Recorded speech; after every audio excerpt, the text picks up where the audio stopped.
Hey, it's Jason Simpson. We are talking about tornado signatures. Had a question yesterday on the new Facebook like page, the fan page, from Jennifer O'Connor Garrard asking how we look for tornadoes on radar. And here are some examples of what we look for. And there's no one thing that really sets one storm apart from another.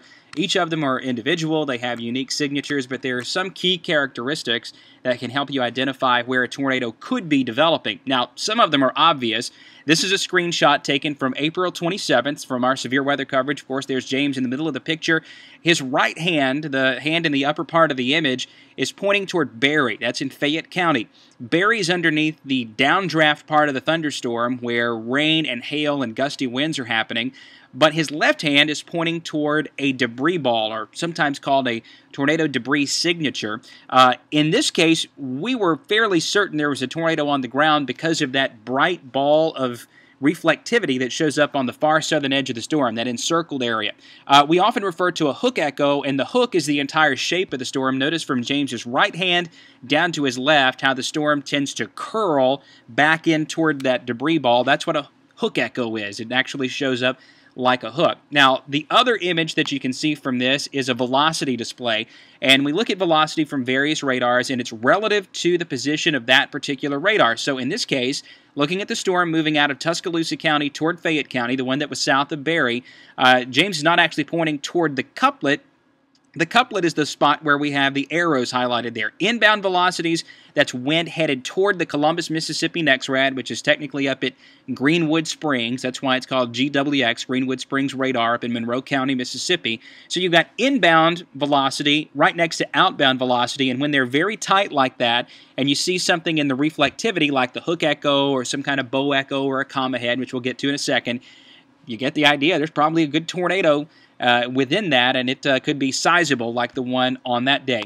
This next image is from the morning of April 27th. Before the supercell storms in the afternoon, we had this intense band of storms that rolled through the state, and in this picture, in Tuscaloosa County, note the red polygon in the northern part of the county, that storm that's crossing over Highway 171 and Highway 43, that was the Holman tornado that came out of Pickens County into North Tuscaloosa County. It was an EF3.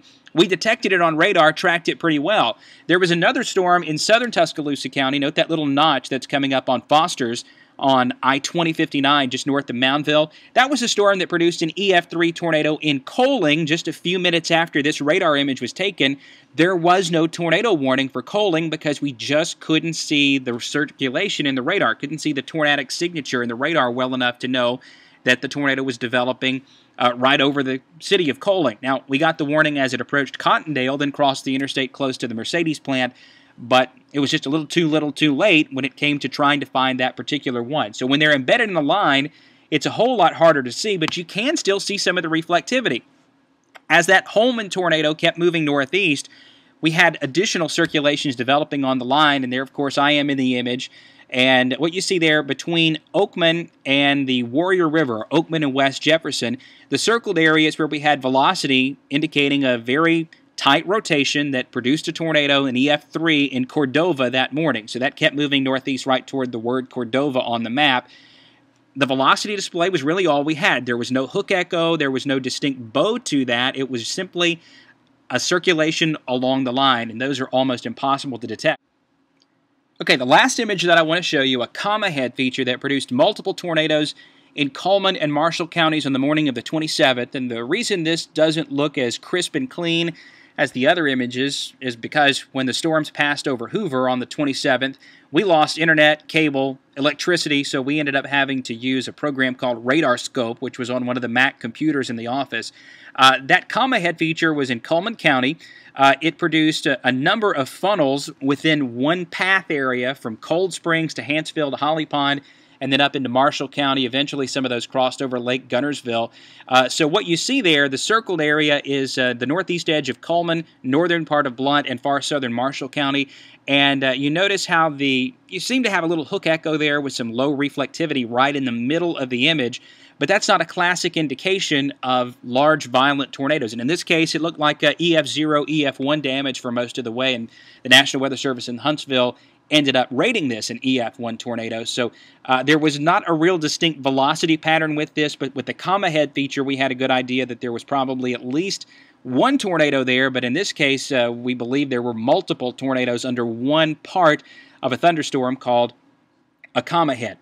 So, Jennifer, there are some of the ways that we detect tornadoes with radar. Obviously, the best way is with our Skycam network, with Sky Watchers that we have in the field all the time. And if you want to be one of our Sky Watchers, we do Storm Alert Extreme every year.